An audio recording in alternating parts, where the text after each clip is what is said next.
Today we're going to talk about what is ISO and how to use it like a pro. Imagine yourself doing a writing task.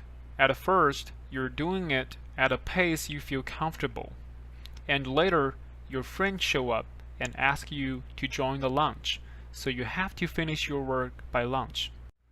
So you begin to push yourself a little bit, trying to finish them before lunch so you can go to lunch with your friend. But at this time, your boss showed up.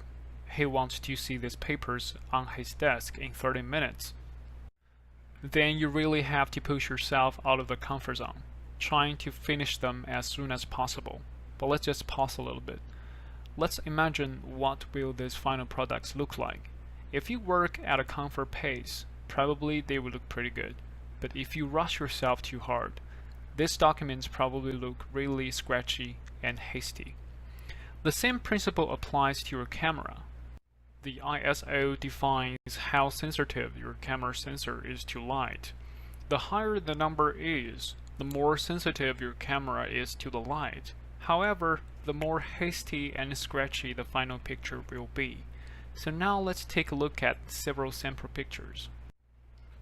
So from the left to the right, you can see the same scene captured by a single camera, from ISO 100 to ISO 6400. And as you see this number increases, the quality of the picture decreases significantly. We can rate the words probably until ISO 1600, but beyond that, the words become really blurry and I don't think I can rate anything from that.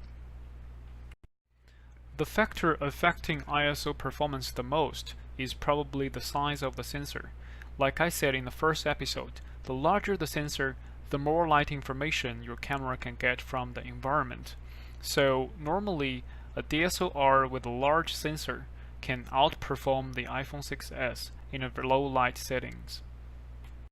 But thankfully, we're living in a time of technology. You don't need to worry about when to choose different ISO settings under different light conditions.